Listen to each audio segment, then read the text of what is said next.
Буџет 2022 како повод, но и во сенка на политичките превирања што го одбележаа изминатиот месец.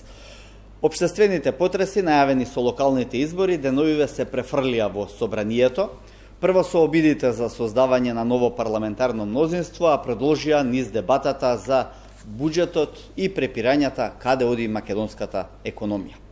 Шефот на државната каса, Фатмир Бесими, денес малку повеќе ќе се обиде да одгатне неколку дилеми што се појавија во јавноста откако се открија деталите на буџетот за следната година. Оптимистички проекции во ек на една енергетска и една здравствена криза за многумина се само желба и план на хартија, но за Бесими се реалност. Велам добра вечер на министерот за финансии во 24 отворено. Добра вечер. Добро вечер, благодарам на поканата. Ќе го искористам на почеток вашето присуство пред да се префрлиме директно на најавеното интервју во врска со буџетот и со собраниските случувања за буџетот. Да ве прашам, останувате ли министер за финансии во најавената реконструкција на владата? Со тоа обично такво прашање министер не може да одговори. Кога се разговара за состав на влада, вообичаено мандатар со лидери на политички партии го утврдуваат тимот на владата. Меѓутоа, тоа што можам да кажам, тоа што во овој период, значи и тоа што било став на ДУИ во цел овој период и што е важно од интерес на граѓаните е политичката стабилност и предвидливост. Пред се, кога се наоѓаме во период кога веќе имаме покрај пандемијата од ковид што се уште не стигнува, импликациите се уште се чувствуваат и во економијата, а од друга страна има веќе во енергетската криза, така да тие работи сите, а меѓу друго и некои инфлаторни загревање на инфлаторните очекувања во конкретно ова година, кои за среќа во економските кругови, на економските експерти и теорија и пракса, се дека оваа криза од аспект на цените, енергетската криза ќе биде од среден рок, односно не во среден рок во смисла на години, туку до првата половина од наредна година и ќе стигнува, така да не се тие очекувања на така наречена стагфлација од 70-те години, каде што покрај стагнацијата имаше и зголемување на инфлацијата и крај. Така да не избегате одма на економија. Значи, ако ве праша мандатарот, господине Бесими, сакате ли да останете министер за финансии, што ќе му одговорите? Голем предизвик е, јас не бегам од предизвиците во период кога имаме пандемија, кога се соочуваме сите овие работи, а веќе најавени проекти за инвестиции и забрзан економски раст, како и исправување со економската криза, бегање од одговорност, односно таков предизвик не е мој стил на пристапување кон животот. Ќе има ли промени и ротации во министерските места на ДУИ, бидејќи вие сте високо во органите на ДУИ? Каков е ставот партиски? Во однос на, ќе кажам повторно, значи во ДУИ не се разговара сега во овој период за одредени кадровски решенија. Во оваа фаза главната порака било во континуитет дека битна е институционалната и политичката стабилност во земјата, предвидливоста, затоа што, како што спомнав, да не се повторам, се наоѓаме во период кога се соочуваме со глобалната криза од пандемијата. Ако добро сватите со зборовите предвидливост и континуитет, значи ли тоа дека министрите, барем оние што доаѓаат од редовите на ДУИ, би требало да останат на своите позиции? Тоа останува на раководството на партијата и лидерот на партијата, како што ќе оцени во наредниот период и за тоа ќе имате во наредниот период и јасни информации и позиции и јавноста ќе знае. Меѓутоа, од аспект на тоа што реков, сепак во оваа фаза, значи, клучно е да продолжи да има континуитет во работењето, во смисла на проекти и работењето на државните институции.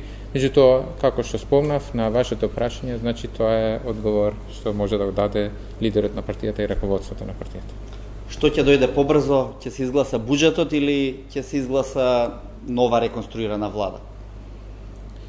Сега буџетот има утврдени законски рокови, значи 10 дена трае првото читање на буџетот, расправата, потоа има 5 дена откако ќе се врати прво во влада, па во собрание, и сега тоа останува времето. Јас не можам да предвидам што попрво ќе се случи, но во однос на буџетот, доколку продолжи дебатата како што е сега овие денови, како што е најавено од опозицијската партија дека ќе учествуваат во дебатата, и тоа се случува, и тоа е за поздравување. Значи, тоа што можам да знаме дека во првата половина од декември се очекува буџетот да се гласа. Има ли стабилно мнозинство што ќе дозволи тој да биде изгласан со 61 барем глас? Мислам дека сите се свесни и сите пратеници што дискутираме, барем од тоа што успевам да го гледам, има конструктивни дискусии, очигледно има разлики во одредени позиции, размислување, меѓутоа од аспект на значењето на носење на овој буџет, мислам дека има такво разбирање кај сите политички партии во собранието, така да јас барем за сега не гледам такво сценарио да се блокира буџетот со оглед на тоа дека согласно нашите закони, значи неусвојување на буџет до крајот на годината значи времено финансирање на буџетот, тоа значи покрај што нема да има нови проекти, значи дека нема да има нови задолжувања, односно и тековните задолжувања со трезорски записи не ќе можат да се обновуваат, и де факто тоа ќе значи само финансиска нестабилност, што не оди во прилог на ниту една политичка партија, ниту еден граѓанин, а напротив ќе создаде и непредвидливост. Не очекувате сценарио во кој буџетот може да биде блокиран на било кој начин? Не очекувам, и ние сме отворени, јас исто во контекст на дискусија ќе следат амандмански расправи, меѓутоа може да се седне за тоа што од аспект на времето веројатно таков голем број на амандмани нема сите да стигнат во расправата, но може да се разговара кои од тие амандмани се прифатливи или приоритетни, да се најде заедничко решение, односно некое разбирање, затоа што буџетот, усвојувањето на буџетот е исклучително важно, особено кога се наоѓаме во период кога имаме енергетска криза на светско ниво. Пандемијата продолжува да има своји ефекти, да испорачува фактури во економијата, исто така и инфлацијата која сега се контролира секако. Меѓутоа, еве 21 година ние ревидиравме од 1,5 првично на 3% инфлација, а за наредна година 2,4 проектирана инфлација, толку е и Народна банка, така и Светска банка, и ММФ во однос на нашата економија. Мислам дека тоа е стабилно движење на цените, и сметам дека тоа нема да предизвикува никакви пореметувања во економијата. Но затоа треба да сме во овој период во дискусијата со буџетот да успееме сите да го усвоиме во рамките на предвидените законски рокови. Многумина е оценија како изразито оптимистичка проекцијата за раст од 4,6% за идната година. Дали ова што го предлагате е реално остварливо, и сами рековте, во ек на здравствена, а сега веќе надополнете и со една енергетска криза? Па, видете, значи, минатата година за 4,1% раст проектиран за 2021, некако имаше дискусија дека и тоа е преоптимистички, дека сценаријата за COVID ќе продолжат и во наредната година, така да мислам дека тоа сега од денешна перспектива е остварливо. 4,1 со плюс-минус зависи како ќе се движи. Јас сметам дека овие проекции што ги имав минатата година, значи 4,1, 4,6, се согласно она што го планираме, стратегија за забрзан економски раст во нашата економија, и ние останавме на истите проекции од минатата година, 4,1, 4,6, а при тоа фискална консолидација на намалување на дефицитот од 8,1 во 2020 на 6,5 оваа година и 4,3 за наредната година, како процент од бруто домашниот производ. Значи, исклучително комплексна операција од финансиски аспект. Сакаме да забрзаме раст, треба драстично да намалиме позиции во буџетскиот дефицит, а при тоа да не ги кратиме мерките за поддршка на економија, и Kako тоа да се постигне? Секако дека ако успееме да забрзаме динамиката на раст, гледам дека веројатно очекувате друго прашање, ќе застанам тука, па веројатно ќе. Ме интересира нешто, да одиме вака поред, да речеме, со енергетската криза. Не знаеме како ќе се движи цената на струјата, не можеме точно да предвидиме во наредниот период, а во буџетот не се определени средства за ублажување на последиците од таа енергетска криза и логично е да се очекува подоцна да има кастрење некаде ако продолжи кризата на овој начин да ја турка цената нагоре со некои 200 евра од мегават час, што тоа на крајот создава кусок во македонскиот баланс на увоз-извоз. Во однос на енергетската криза и тоа што се предвидува во буџетот, сакал да потенцирам дека делот на програмата што е П1 програма што беше дизајнирана за COVID и тоа е пред се помош на стопанството во однос на кризата. Ние таму имаме резервирано средства над 5 милиарди денари, значи околу 90 милиони евра од прилика, што постојат се резервирани за потребите во случај на криза да се подржи економијата и тие се еден бафер за можност да се искористува. Во текот на ова година ние веќе пристапивме кон односно поддршка на енергетскиот сектор, односно СМ со 65 милиони евра и тоа е интервенцијата што се дава за ликвидноста во системот. Значи, за да може да обезбедат електрична енергија да набават, да можат да набават јаглен за да имат своје производства, исто така во делот на покривање на трошоците што се создадоа во МЕПСО ради дебаланс на системот. Тоа е за 2021. Меѓутоа ова што поминува, така. Годината што изминува. Значи ние прво имаме меѓу други. Но сега велите ќе алиментирате значи од други резерви, од ковид резервите или од некои други ставки, но сега некако ми изгледа малку несериозно за една сериозна влада во време на најголема криза енергетска, тоа да не стои како ставка во буџетот предвидено. Македонија е увозник на струја, сериозен увозник на струја, нема доволно за своите потреби, тоа го знаете, и ова може да значи дека годината, ако продолжат овие цени на струјата, да биде во кусок од 300 до 400 милиони евра идната година. Тоа се многу пари. Не, сега таква проценка не знам како е калкулирано од ваша страна. Прво, од аспект на што се прави од страна на владата во однос на енергетската криза. Прво, тоа што го донесам во текот на ова година, ДДВ за домаќинствата, значи што се намали ДДВ-то за електрична енергија од 18 на 5, па 10, па 18, тоа го ублажува прво ефектот на цената. Само да продолжам. Тоа е малку преураната ќе испадне таа мерка дека била, бидејќи тогаш немаше таков тип на енергетска криза. Сега немаме од каде да повлечеме, додека другите земји го прават токму тоа сега. Но помага, секако помага и делот на имаме така наречен гарантиран минимален приход за социјалните категории, околу 1000 денари за месечно за електрична енергија, така да и за 9000 пензионери од таа категорија, околу 35 плюс 9000, околу 45.000 значи корисници на таква помош. И во делот на што ви кажав, аспект на ликвидноста, тоа веќе е дадена 65 милиони евра кои ќе помогнат за текот на 2021.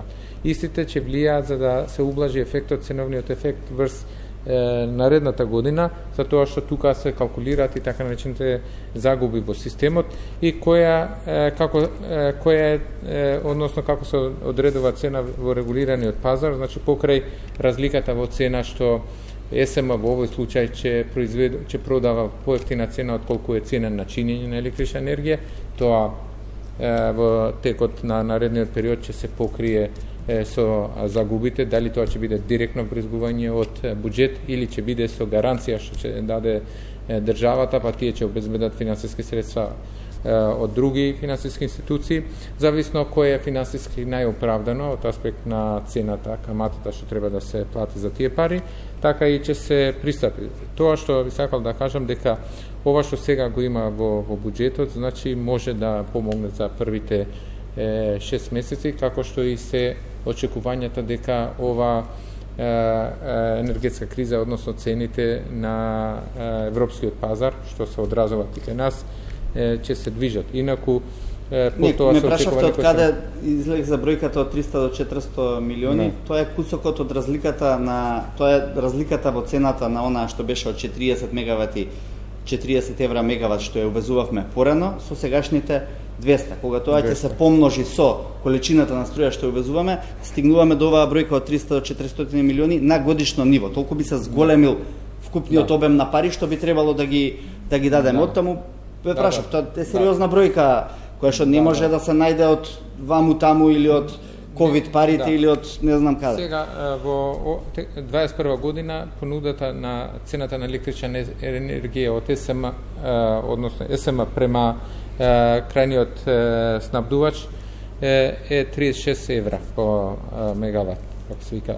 Но нивната цена на чинење за нивно производство е некаде 69-70 евра, не е 200 евра. Затоа една работа што ќе олесни е доколку оние со набавениот јаглен ќе може да произведат по таа цена која е поевтина од 200 евра на пазарот. Така да тоа ако имаме идеални услови, ако успееме да го набавиме јагленот, ако сите 2 или 3 блока на рек Битола работат за да се намали количеството на струја што е. Значи многу непознаници има на овој пат за да не предвидиме во буџетот една посериозна резерва што треба да оставиме, барем јас така мислам.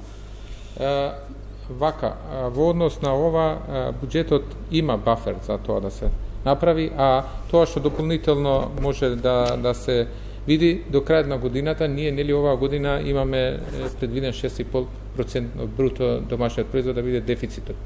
Прилично во таа рамка ние се обидуваме минатата година од 8,5 остваривме 8,1% дефицит, каде што зголемивме капитални на 87% реализација. Оваа година, декември, значи повторно ќе направиме една таква, планираме да направиме една таква, еве да кажам, иницијатива или едно такво решение за да се може во рамките на постојните планирани средства, да можеме да ги оствариме и пренамениме средства да се искористат вклучително и евентуални потреби и за наредната година, со тоа што тие средства, зашто го кажувам ова декември, за тоа што еве тие што следат макроекономија и како функционира финансиите, јавните финансии. Јавните финансии се функционираат на годишна основа на врз основа на тековни приходи и расходи. Со цел ние да прикажеме и да сме во наредна година веќе во тренд на намалување на буџетскиот дефицит и имаме фискална консолидација, тоа што ни е планирани средства во оваа година, подобро да ги реализираме и да ги пуштиме во економија, наместо да стојат книговодствено во финансии и на крај на година да констатираме дека имаме помала реализација, подобро тоа што е планирано да се крај на година да се распредели, пренамени и наредната година веќе тие средства да се пуштени во економија. Ова е многу технички можеби објаснување, но таа е логиката на менаџирање со финансијата. Не би оставале пари на страна за да чувате нешто ако мислите дека меѓутоа не е само државата, не е само буџетот во прашање. Во прашање се граѓаните. Значи може да ни се случи утре, сега велиме до нова година нема да има поскапување на струјата. Еве Чешка на пример ја прекина наплатата на ДДВ комплетно, не е 5% за електрична енергија. Хрватска ги замрзна цените на струјата и гасот до крајот на грејната сезона, значи до април следната година.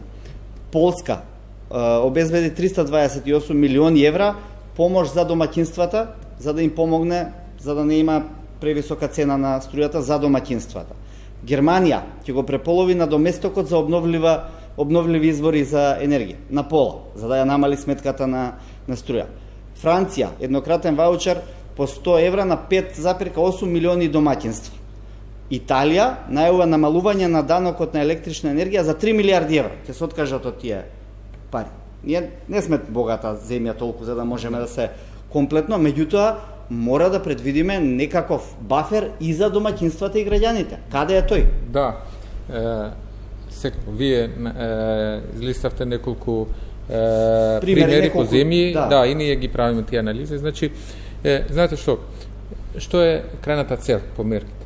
Значи не може да имаш и ваучер и цена да одржиш на исто ниво. Но ваучер имате за социјално релевите, значи за ние имаме, кажав, ние имаме 20 на 30.000 семејства, што останува за 300.000 семејства. Кажав, ние имаме систем, имаме еве условно кажано ваучери по 1000 денари за тие категории што се ранливи социјални категории и 9.000 пензионери по таа категорија. Значи околу 45.000 на месечно ниво добиват по 1000 денари. ДДВ-то е веќе намалено, овие примери пак ќе ги видиме. Меѓутоа, зошто би добиле ваучери сите домаќинства кога цената се уште на исто ниво? Ме разбирате? Мерките се зависно на кој пристап ќе искористи, битно е товарот или од ценовниот шок да се ублажи кај домаќинствата во регулираниот пазар. Пред се, а во однос на економијата пошироко, значи тука има и мали и средни предпријатија во регулираниот дел на пазарот кај нас. Значи пристапуваме кон решенија и тоа е во континуитет таа работна група што работи во делот на мерки. Значи ние следиме, реагираме и ќе реагираме за да прво е битно да нема кусоци на електрична енергија, односно да нема блекаут, како се вика. Потоа ценовниот ефект да не биде голем, туку тоа да се ублажи делумно преку буџетот, второ преку препораки до менеджментот, значи дали ќе се оди преку гаранција, дали директно ќе се пуштат дополнителни средства. Битно е дека тој ефект, значи владата ќе пристапи кон изнаоѓање на решенија што се одрживи за нас, а при тоа, како што реков, да има стабилно снабдување со електрична енергија и со цени што ќе бидат што ќе може да се издржат во нашата економија и нашиот стандард. Има и неколку амандмани што ги поднесе опозицијата, кои ги зафаќаат овие загрозени групи граѓани и стопанство економски субјекти, токму поради енергетската криза. Планирате ли да прифатите некои амандмани на опозицијата во овој сегмент, можеби? Зошто да не, немам никаков проблем со тоа. Се уште не сум ги видел сите, зашто има 220, ќе дискутирам ако има добри идеи, тие се пари на граѓаните, крај крајва. Затоа е дебатата во собрание и на крај сите ќе има корист. И тие што ги предлагат, и тие што ги прифаќат, и мнозинството што ќе го гласа. Значи, тука апсолутно немам проблем. Лично, а сметам и како влада, доколку има добри идеи, се добре дојдени. Но ќе ги ставиме сите аргументи на маса и кои се најповолни, така и ќе пристапиме. Да, вие ми дадовте неколку одговори за ова како би ќе се реагира согласно на условите што ќе бидат на пазарот, но граѓаните, знаете, очекуваат една предвидливост, она што велите вие, предвидливост за да можат некако на некој начин да си ги планираат и своите домашни трошења, своите домашни буџети. Сега, едно е ако струјата скокне 30%, друго е ако струјата порасне за 5%. И сега, сето тоа, токму поради ова беа тие прашања, дали мислите дека е добро, уште од сега дел од овие забелешки, барања, прашања, да бидат некако нотирани како одредени ставки во буџетот? Да, јас се согласувам со вас. Значи, и би бил многу среќен ако можам да дадам таква бројка сега во овој момент за граѓаните и за стопанство. Точно држи тоа, меѓутоа во смисла, во период кога на европските пазари на електрична енергија цената 4-кратно се зголеми електрична енергија и тоа за неколку месеци, кај другите енергенци исто така, значи и процедурата како се утврдува цената во регулираниот пазар кај нас е прилично јасна. Ние сега со овие интервенции, како што кажав, со 65 милиони ние веќе ублаживме ефект на цената. Јас не можам денес да кажам која ќе биде цената од јануари, затоа што многу компоненти влијаат врз тоа. Но тоа што можам да кажам е дека ќе направиме се прво да има стабилно снабдување со електрична енергија и второ ценовниот ефект да се ублажи врз нашата, односно врз нашиот економски систем, но и кај граѓаните и во слободниот пазар. Врзавте дел од тие пари кои што би можеле да влезат од ковид помошта ако има потреба, но здравствената криза исто така е акутна и актуелна и не гледаме дека на некој начин ќе заврши. Има ли доволно пари да се елементираат сите трошоци, значи имаме и набавки на вакцини, и набавки на лекови, утре веќе ќе дојдат, објавија и Pfizer и Merck, плати за вработени, с големен број на часови во здравството. Да. Како во тој дел? Да, планирано е се и во однос на вакцини, во однос на лекови, во однос на тестирање, се што се однесува на COVID. Но во здравство не само делот на COVID, и сите други програми што се потребни се предвидени, како и делот на согласно она на реконструкција и опремување на ЈЗО-та на национално ниво и други програми за заекнување и на капацитетот и инфраструктурата, што се вика социјалната инфраструктура во тие јавни здравствени установи. Меѓутоа во тој дел во здравство јас кажав, значи имаме и зголемување тоа што во текот на оваа година се користеше од кредитот од Светска банка како бонус за здравствениот персонал, значи сега 5% ќе има зголемување на плата. Во овој период имаме многу значително, сега ја немам бројката себе, меѓутоа има значително зголемување на персоналот во здравство. Тоа се гледа и преку делот на плати во јавната здравствени установи, генерално и во Министерство за здравство, но и во Фондот за здравство. Така да тој дел има главен приоритет. И не случајно во буџетот од четирите цели, значи кои одговара овој буџет, првото е значи во однос на здравјето на граѓаните. Да, рековте сами, имаме значи една неизвестна енергетска криза, имаме една здравствена криза која што веќе може да се предвиди и во однос на трошоците и во однос на сите оние случувања што тоа го следат, барем следејќи минатата година и ова. И сега во такви услови имаме проектирана стапка на раст, прилично, еве вака, оптимистичка, вие велите оптимална. Што ако потврли заради енергетската криза, каде што и сами рековте не знаеме како ќе се движи цената на струјата. Од каде тогаш ќе кратиме ако нема доволно? Дали капиталните инвестиции можат да бидат тие што се на удар, како што и секоја година заради некоја причина не се реализираат со 100%, туку одат до кај 70-80, зависно од година до година.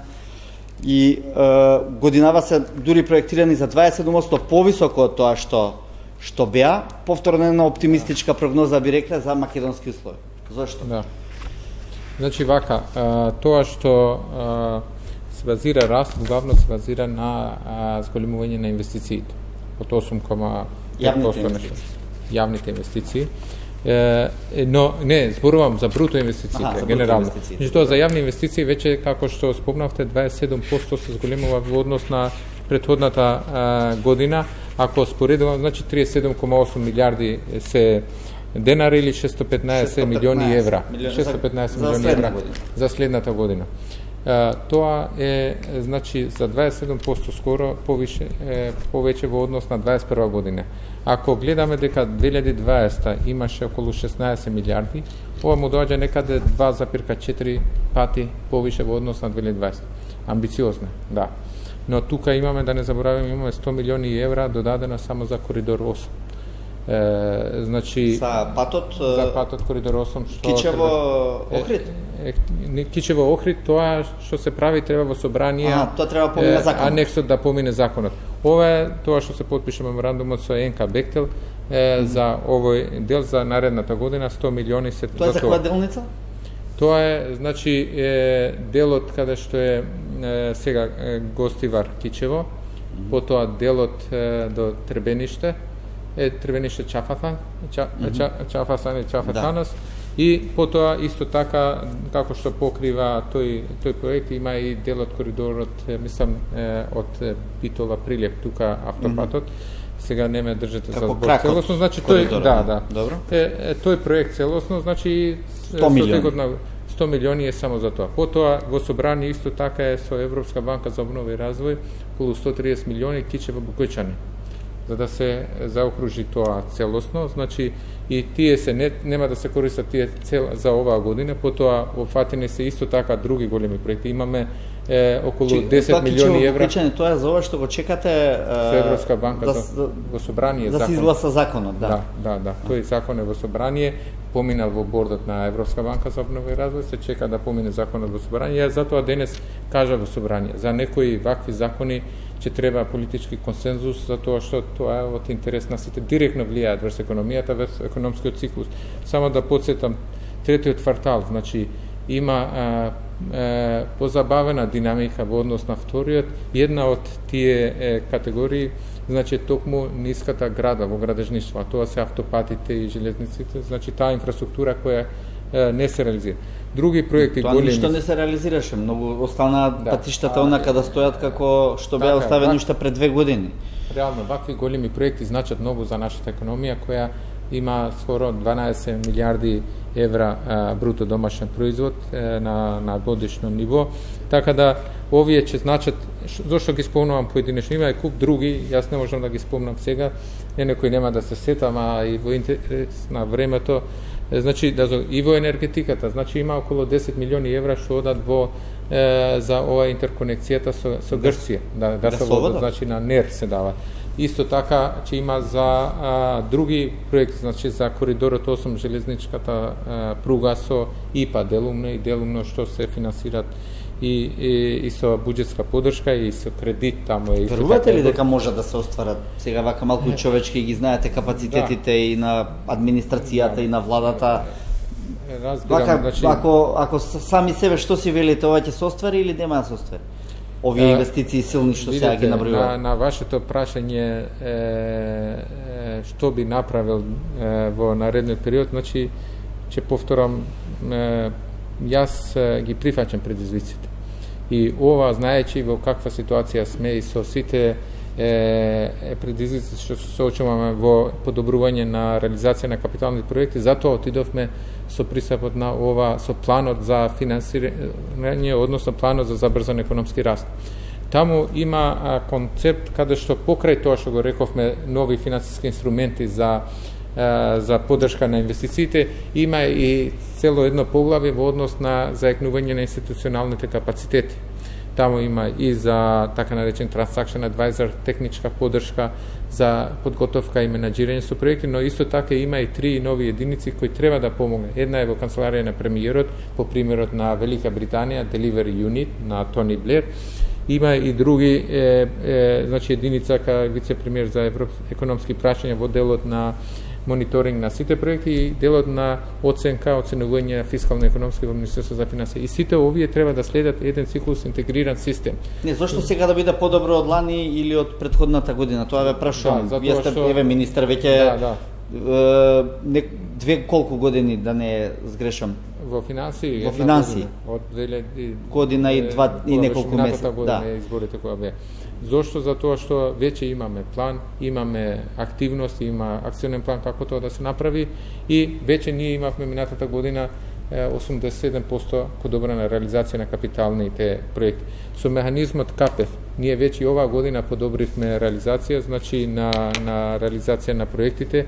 Сега имаме некаде 55% во тој период реализација на капиталните, што во споредба со 20, 19, 18, тие бројки и 17 биле некаде на 42-47, испод 50% на овој период. До крај на година уште една со пренамената ќе искористиме тоа да се зголеми, а исто така правиме и друг пристап. Значи тоа што е исто еден пристап од аспект на капитални што ќе влијае, а и од аспект на реализација на ова што го предвидуваме со буџетот е префрлување на средства, пренос на средства до тие што се во буџетски институции, како што е Развојната банка, фонд за гарантен фонд, фонд за развој, фонд за во ФИТР. Тие можат и крај на година да се пренесат средствата и тоа да може да се користат од тие институции понатаму за поддршка на економијата, а при тоа во наредната година да не прикажуваат дефицит во буџетот. Така да тие се инструменти што се корисни и се предвидливи и се базираат после на пазарна основа и во однос на поддршка на стопанството. Така да, од тој аспект, јас се надевам дека ќе се подобри. Не викам дека наредната година ќе биде магична, се ќе се реши најднаш. Нема да биде лесно, нема да биде едноставно, но веќе се трасира патеката како да ја подобриме реализацијата и мислам дека овие бројки што веќе ги ставаме на хартија, ги официализираме со буџетот, утре ќе ни висат, како што вие денес ме прашувате и постојано во текот на годината, дали ќе оствариме таа стапка на раст, дали ќе го оствариме тие капитални проекти. Мислам дека сепак овој пристап ни дава и транспарентен, но ни дава и ни представува и поголема одговорност да ги оствариме. Само ако поставиме повисоки цели, имаме шанса да ги реализираме. Ако сме помалку амбициозни, ќе се задоволиме со тоа ниво. Со колку процент реализација би биле задоволни на ова овде што е ставено како капитални расходи? 100% е секогаш најдобро, меѓутоа, а да бидеме реални. Вака во однос на тоа, ако споредиме со минатата година, во овој период имавме помалку реализација од сега, а крајна година успеавме 81%, мислам дека и оваа година, ако успееме со пренамената, ќе имаме подобра реализација. Денес стапи во функција КПФ за последниот квартал, значи можам да кажам дека тоа што пред месец и пол, крај на септември, беа одземени 25 милиони евра, денес се вратени околу 15 милиони евра на институции според меhanizmот, значи тие успеат да реализираат дел од институциите до 70% од нивните капитални, за да може да ги вратат средствата што им беа одземени пред месец и пол. Така да, мислам дека има веројатност да ја подобриме реализацијата на капитални и во текот на оваа година. Одиме тука на куца пауза за реклами и се враќаме во студиото. Почитувани гледачи, останете со нас. По студиото на телевизија 24 со министерот за финансии Фатмир Бесими разговараме за предизвиците на буџетот 2022 година, особено во услови на енергетска и ковид криза. Господине Бесими, рекорден јавен долг, 65,9% од БДП е предвиден во официјалните документи на буџетот. За што ќе одат овие пари? Што ќе се задолжуваме? Прво, значи, да уште една, да ви кажам една вест прилично може да биде по-позитивна од ова. Значи, 65,9 не е официјалната проекција, која уште минатата година го дадавме за наредните 5 години, меѓутоа со оглед на тоа дека имаме нови пресметки за бруто домашниот производ, значи ова година веројатно според наши неофицијални пресметки ќе биде околу 63,5% од бруто домашниот производ. Со тоа што при второто читање ќе има ревидирање и на фискалната стратегија и стратегијата на јавен долг, каде што и таму ќе се официализираат овие нови бројки. А зашто се намалува? Тоа едно е ради тоа што бруто домашниот производ ќе има повисок раст, второ е ќе имаме повише приходи, помало задолжување и трето е и инфлацијата има свој импакт за тоа. Во апсолутна бројка помало задолжувањето ќе биде или во апсолутна исто, само мислите растот е поголем, па затоа ќе го намали процентот? И едно е растот, тоа е и второ е во делот на задолжувањето ќе има помалку и трето е инфлацијата. Значи номинално ако гледаме, значи бруто домашниот производ на исто ниво на јавен долг ќе биде по проценти помало. Значи тоа е статистички ефект, но сепак согласно правилата тоа значи дека сме во пониско ниво, инаку државниот долг ќе биде некаде 53,4%. Тоа што де факто се гледа според фискалните правила. Тоа за што ќе се користат овие пари, тука имаме една, можам да кажам дека многу сме успеле да постигнеме еден многу важен принцип во јавните финансии. Колку е вкупно задолжување во пари? Вкупното задолжување во пари е 590 милиони евра, од кои 545 милиони се финансирани на дефицитот и разликата 45 милиони е, оствари 50 милиони е за како се за зголемување на депозитот на буџетот кај Народна банка. Значи тоа е важно за да имаме ликвидност, ликвидност и стабилност на денар. Така. И тоа е важно со тоа што ključno je, ako nije kapitalne investicije, imamo 615 milioni. Znači, ovije sredstva zadolživanje, to je isključivo, znači pokraj zgolemuvanja na deficitu, to je isključivo za kapitalni rashodi, a del od kapitalne te rashode će se finansira so budžetski prihodi, ne sa zadolživanje. Znači, celosno zadolživanje to je samo za kapitalni nije rashodi. За зголемување на платите во администрацијата? Никако. Значи, ако имате зголемување на, значи, освен здравство, имате наставници, имате една цела плејада на професии што се зголемуваат, генерално луѓе што се на државни јасли. Јасно е, значи, во финансии викат парите немат боја. Легуваат во системот и како ќе се трошат. Меѓутоа, тоа што е клучно е во кога ја гледаме структурата на буџетот. По структурата на буџетот капиталните влегува со 615 милиони, односно 14% од структурата на јавните расходи во вкупните буџетски расходи. Меѓутоа, ние имаме 615 милиони капитални, а имаме задолжување 590, од кои отприлика 50 ќе одат за зголемување на депозити. Значи, 540 милиони ќе се користат за капитални расходи. Исклучиво за капитални расходи може да се каже, дека ќе се користи задолжувањето само за капитални расходи кои директно се пари кои одат во економија за инфраструктурни проекти, а тоа значат повише работа за домашните фирми, повише работни места и доход за вработените и приходи исто и за фирмите. Тенденцијата за зголемување на платите на администрацијата, секако тоа е убаво, луѓето земаат поголеми плати, но нели ви се чини дека не направивте вистинска трансформација во администрацијата за да може да ги зголемувате овие плати? Се зголемуваат од година в година, се повеќе и повеќе, еве и годинава има повторно рекордно ниво што се одвојуваат за плати за администрацијата. Не, ако гледаме ние структурата на плати со претходните како процент од структурата на јавните расходи, тука имаме позитивни процентуално намалување. Да, затоа што ние во услови вака во нареден буџет, кога имаме вкупни приходи, прво раст за 7,4%, вкупните расходи за 1,4%, плати имат раст 3,4, стоки и услуги 5,9 имат намалување и во номинално зборувам, а како структура значи како структура се зголемуваат капиталните расходи, се намалуваат стоки и услуги и како процент стагнираат, значи платите. Ако го гледаме во тој аспект сега и немам тука сите 5 години или 10 години назад, тоа лесно се гледа. Тоа што се плати, значи исклучително се работи за обврски што се претходно преземени, значи во делот на плати, јас ги кажав таму покрај ова во здравство, што е растот од 5%, има раст на 10% што се следи од 3 години поред за инспекцијските служби. Има раст на делот за... На кои инспекцијски служби?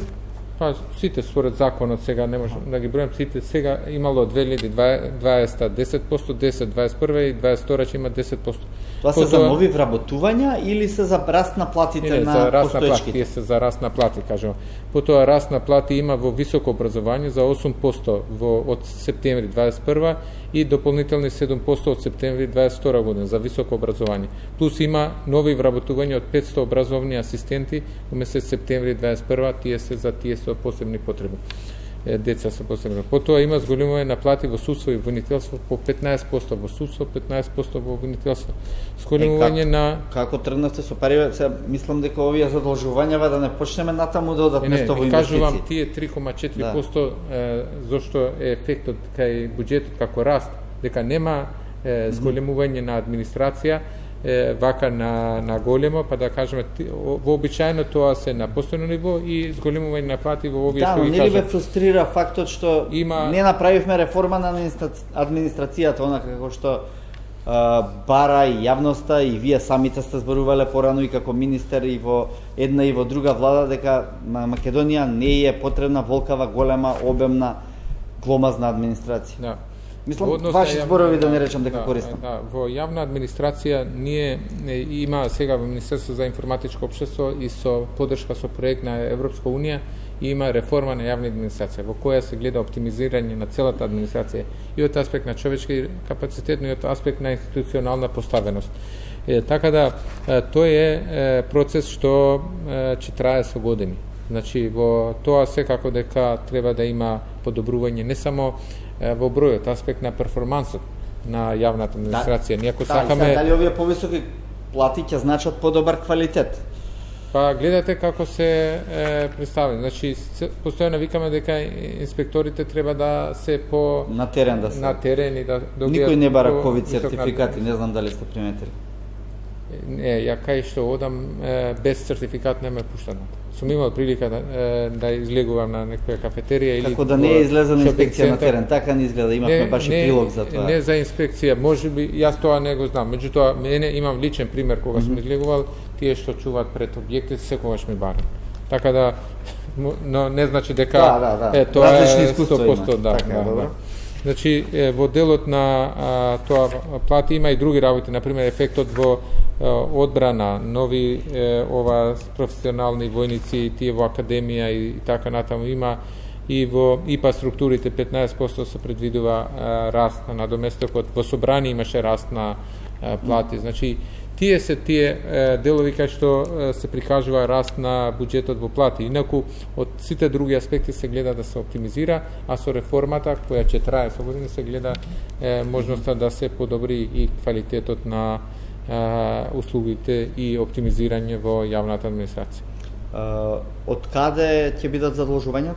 Од кои извори, од кои банки или обврзници, што планирате да направите? Да, че имаме и на домашен пазар и на меѓународен пазар и тоа прилично, значи ако гледаме на бруто основа, значи ќе биде на домашен од домашни извори 440 милиони, од странски 340 милиони, а одлив, значи, или отплата на домашно задолжување околу 90 милиони и странско задолжување околу 100 милиони. Ова се на бруто износи, че има кредити што веќе се земени, едно од тие беше ова со ЕБОР, што го кажав, други кредити што ги имаме од Светска банка, од меѓународни финансиски институции, Европска банка за обнови и развој и други, а исто така че имаме и евроврзница, а че има и трезорски записи. Кога ќе се биде евроврзница? Во текот на годината ќе процениме кога е најсоодветно. А овие домашните извори на финансирање, на кој начин ќе одат, преку какви обврзници? Че имаме прво трезорски записи што ќе се обновуваат, како што доспеваат се обновуваат и че има и обврзници кои се за подолг временски период. Значи имаме неколку инструменти, неколку нови инструменти во ова и тоа се развојна обврзница која ќе се користат средства само за капитални проекти. Имаме така наречени проектни обврзници што ќе се врзат со одреден проект, например Коридорот 8 да земе автопатот, може да биде обврзница за автопатот од Коридорот 8. Тука ќе можат покрај меѓународни институции или финансиски или приватен сектор, ќе можат и граѓани да инвестират. Интересно би било диаспората да може да инвестира. Парите се користат директно само за тоа? Само за тоа, само за тој проект и тоа е новина. Таква обврзница имало добра камата ќе понудите за тоа? Па камата што ќе биде подобра од банка? Па видете, сега депозитите во странските банки се или на нула во некој земји или на негативна ставка, зависно од тоа во која земја како се, така да овие секако ќе бидат поатрактивни, но ќе се поврзати со конкретна работа, тоа и покрај економскиот и тој емотивен елемент што се поврзуваат со нивната татковина, че инвестират, парите им се сигурни, че им носат повише принос и се врзани со конкретен проект. Значи тоа е во делот на проектната обврзница. Зелена обврзница ќе се користат исклучиво за зелени проекти, односно за зелената агенда и тие имаат одредена процедура, постапка како да се квалификуваат како зелени и четвртиот инструмент е обврзница врзана со инфлација. Што е ова карактеристично? Ова ќе биде пред се таргетирано за граѓаните. Значи за штетите што ги имаат во готовина да можат да купуваат обврзници за тоа што ова индексирањето со инфлација значи дека парите нема да губат нивна вредност. А од друга страна ќе има ефект за тоа што ќе намали потенцијална неформална економија, во смисла на намалување на готовината, и третиот ефект е економски, што тие пари ќе се користат за економски проекти, за инфраструктурни проекти од буџетот што ќе се финансират со цел да може да се стават во функција во економија. Значи, така се предвидува неколку нови инструменти, а за да ова може да функционира, исто така ние предвидуваме од ова наредна година да почнеме да функционираме и со една платформа на Bloomberg, што ќе се користи за аукции за овие нови инструменти, но и постојните евроврзници и на локален пазар. Значи, не мора секогаш да се оди до Лондон, иако ќе треба да се оди за поголем износ, значи со евроврзница, меѓутоа ќе може да се користи и преку Bloomberg платформата, ќе може да се користи ние да развиеме наш пазар. Меѓувреме работиме на стратегија за развој на финансискиот пазар. Конкуренција на криптовалутите ќе стане. Видете, криптовалутите секако како што ќе се развие праксата, сега има разни модели на тоа. Ние гледаме да воведеме нови инструменти што се пазарно ориентирани и што ќе возможат финансирање со поповолни услови за нас, а воедно да се развие и финансискиот пазар и за граѓаните. Ќе има посебни програми и за финансиска едукација, за да можат граѓаните исто да видат и да тргуваат на нашата берза, да се развие. Меѓутоа, предност е што ќе има прилив и на странски капитал, односно девизи во земјата. Ние сме мала економија, ние сме економија со врзан девизен. Ја видиме заинтересираноста каква е на граѓаните, на меѓународните институции за тој вид на обврзници. Мислам, не можете однапред да кажете. Не, можам да кажам. Не можам да проектирам точно колку ќе биде интересот, но ако се добро објасни, ако им кажете на граѓаните кои се придобивките, мислам дека ќе има интерес. А посебно предизвикот е што се нови инструменти, не секогаш сме расположиви да вложиме во нови инструменти, но ќе се објасни тоа, ќе работиме, можеби првата година нема да биде толку успешна, но ќе се воспостават добри основи за да тие инструменти да функционираат во наредните години. Да. Повеќе пари најавуваат и за општините на локално ниво? Да. Во кои проекти, каков тип на контрола предвидувате во трошењето на парите таму? Да, тука не само што предвидуваме, туку по буџетот тие се проектирани тие бројки, но веќе имаме конкретен предлог закон кој е во собрание. Значи, тоа е една од поголемите реформи што се прави од првичната што беше во однос на фискалната децентрализација со предлог закон за финансирање на единиците на локална самоуправа на неколку основи. Ќе се обидам накратко главните поенти само да ви кажам. Значи, ќе се зголеми прво финансиските средства за општините. И тоа по основ на зголемување на учеството, односно уделот од ДДВ што оде за општините од 4,5 на 6 во наредните 3 години, исто е за персоналниот доход или данок на личен доход од 3 на 6. При тоа ќе се основа два нови фонда, фонд за изедначување и фонд за успешност. Се знаат критериумите како по кој основ ќе добијат општините. Исто така ќе се, значи со ова распределба на овие средства, значи така наречени поделени даноци, се зголемува и финансиската автономија на општините, затоа што овие пари не се блок дотации или наменски дотации, туку овие пари општините сами ќе одлучат за што ќе ги користат. Значи тоа е едниот аспект. Втор аспект на зголемување на финансиските капацитети на општините се трансформација на Бирото за рамномерен регионален развој во фонд, односно агенција која ќе има фонд за локален и регионален развој. Покрај буџетските средства ќе се користат нови инструменти, значи и ИПА средства, и меѓународни финансиски институции, но и комерцијални банки, инвеститори, каде што општините ќе може да аплицираат со проекти. За да може да аплицираат проекти со UNDP веќе и со шведската влада и со Европска банка за обнова и развој се финансира техничка поддршка за подготовка на проекти. Исто така, со USAID се финансира капацитет за заекнување капацитетите за финансирање на општините. И се зголемува финансиската дисциплина. Значи, покрај се ова, се зголемува финансиска дисциплина во смисла на зголемување на отчетноста, на презентација на буџетите, но исто така и во делот на финансиска нестабилност. Само ова да завршам ова. Финансиската нестабилност исклучително е важна, затоа што даваме пари, но бараме и одговорност. Тоа е во смисла на пред се за интересот на граѓаните. Значи, финансиска... нема да биде како претходно, кога владата ќе одлучеше, сега даваме за раздолжување на општините 50 милиони евра и тие пари одат у некои бунари тамо по ова. Сега ќе треба да се има точен каде одат, за што се потрошени, како се потрошени, ќе може ли пак ако некоја општина речем јас се задолжив 5 милиони евра, вратете ми ги парите, ќе им дадете ли тогаш? Има системско решение. Прво да се објективизира. Согласно постојниот закон, постои финансиска нестабилност, но за тоа одлучува градоначалник или како се вика, или советот дали ќе прогласи финансиска нестабилност или не.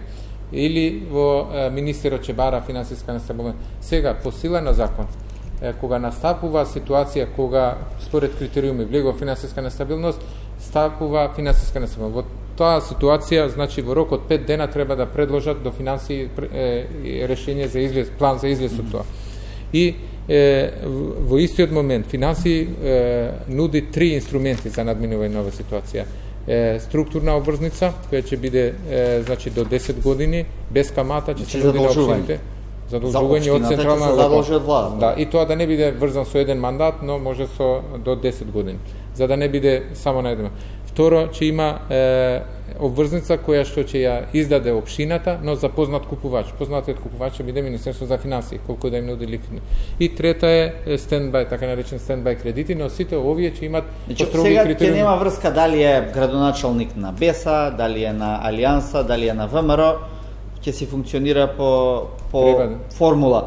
Претходно многу се жалеа градоначалниците, особено овие што доаѓа од опозицијски партии, дека министерот ме кочи ваму, министерот ме кочи таму. Мислам, не директно за вас, на повеќе нивоа беше. Знаете за обвинувањата политички, за тоа на кој начин се блокираа општините. Има и предлог, решение, преодно решение за постојните акумулирани обврски што се е направени од општините до март да ги пријават и до јуни да се склучат договор со Министерството за финансии на постојните обврски што ги имаат општините, и тоа не е како што рековте да се простат или да се платат од страна на цена, туку тоа ќе биде задолжување кој во наредните 10 години ќе треба да ги вратат, и согласно тоа Министерството за финансии на крај на година нема да има да преговара со општините дали да ги ја вратат на ратата, дали после тие 10 години. Не после тие. На годишно ниво треба да се врати ратата. Доколку општината не ја врати на годишно ниво ратата, тогаш по сила на закон Министерството намалува од делот од ДДВ што треба да оди за општините. Така да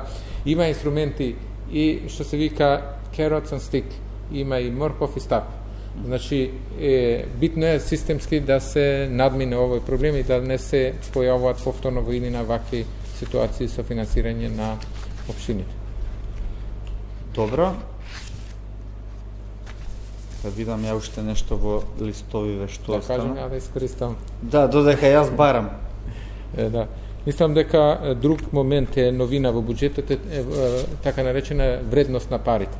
Значи, воведуваме индикатори, 5 годишни индикатори, и тоа за сите институции, колку имат вкупен буџет, колку имат број на вработени, колку е просечна бруто плата и колку се оперативни трошоци. И аутпут индикатори да се оцени за што им требаат овие пари и што ќе остварат во овие. Имаме 5 годишен период и се мери, значи, ефикасноста на парите. Да знаеме ако вложиме во одреден проект за што се користат тие пари, буџетските корисници. Секоја институција посебно тоа ќе го Тоа е ставено, да. Сега е ставено во буџетот. Значи на тој начин ќе се мери ефикасноста на конкретниот и политиките, да. Министер, директор, раководител таму каде што спроведуваат одредени проекти. Токму така, и институциите и за политиките што се воспостават, и ќе може многу полесно пратеници да ги споредат и да има отчетност на тоа. И ние сега со ММФ договоривме да имаме техничка подршка од нив, да развиваме такви индикатори за во буџетот од 23-та, значи да имаме пореална слика на индикатори. Сега ова е прв обид наш да одиме понатаму во чекор понатаму од аспект на ефикасност на парите. Што може да помогне или одмогне, во секој случај помогне, предпоставувам, датум за преговори со Унијата, ако декември биде поволен, како што по некои најави има такви шанси? Многу може да помогне. Прво, рейтингот на државата во овие меѓународни финансиски институции, Fitch и Standard & Poor's, постојана главна тема е преговорите со Европска унија. Ние во време на криза, пандемија, сме задоволни со тоа што го одржаваме рейтингот на исто ниво, но имаме потреба заради инвеститорите рейтингот да влеземе во таа категорија на земји што се препорачуваат за инвеститорите и тоа клучно е нашата перспектива со ЕУ. Многу позитивно влијание имаше НАТО членството и затоа меѓу друго покрај економските параметри беше и глобалната финансиска структура. Колку се големи инвестициите кога влеговме во НАТО? Евроврзницата беше една Не видовме некоја како што имаше во Албанија, например, драматично зголемување на инвестициите имаше во Албанија во 2000, кај нас немаше таков тип на драматично зголемување. Се погоди со COVID. Така да период на COVID поремети многу работи. Меѓутоа, директната корист меѓу друго беше и евроврзница. За датумот? Само да кажам дека импактот е и во директно и конкретно финансиски ние меѓу друга евроврзницата со многу ниска камата покрај финансиските пазари и моментумот што го погодивме беше и предвидливоста со НАТО, стабилноста и сега за ЕУ сигурно ќе влие. Јас има една изрека што вообичаено го користам рационален оптимист. Зошто тоа го велам така? Значи, затоа што оптимизмот стојно треба да се одработи. Ние не треба да престанеме и да се откажеме од тоа што ни е наша цел. И од тој поглед ја мислам дека ние немаме избор да сме песимисти. Нам ни останува само да сме рационални оптимисти и да работиме на остварување на таа цел. Можеме да кажеме во овој период дали декември или кога ќе биде, тоа не можам јас да ви кажам точно, но позитивни индикации имаме. Еве денес и овие денови имаше и министер за надворешни работи Османи со Вархеј, имаше позитивни пораки од таму. И следевме изјавите што беа на новата тие што добија политичка кои што најверојатно ќе прават владата во Бугарија. Влада. Значи има низа такви позитивни вести, очекувања. И Макрон има се нешто најава, премиерот на Холандија, значи Меркел во Албанија истото го кажа, така да има многу позитивни сигнали. Сега, дали тие позитивни сигнали ќе се претворат во датум на 14 декември, тоа не можам да го кажам, но сигнали позитивни има секако и треба да вложиме максимални напори во тој правец. Денес имавме исто една добра вест, значи ние станавме целосно интегрирани во НАТО од воен аспект, што е голем успех за нас како земја. Така да на Македонија и треба добри вести. Министер за одбрана. Да, многу се... Добро, ви благодарам што бевте гостин во 24 отворено и ви посакувам успешно изгласување на буџетот. Ви благодарам уште еднаш на поканата и можноста да разговараме на темите што се врзани со буџетот. Благодарам на вас и на гледачите. Почитувани гледачи, останете со програмата на телевизија 24, следуваат најновите вести.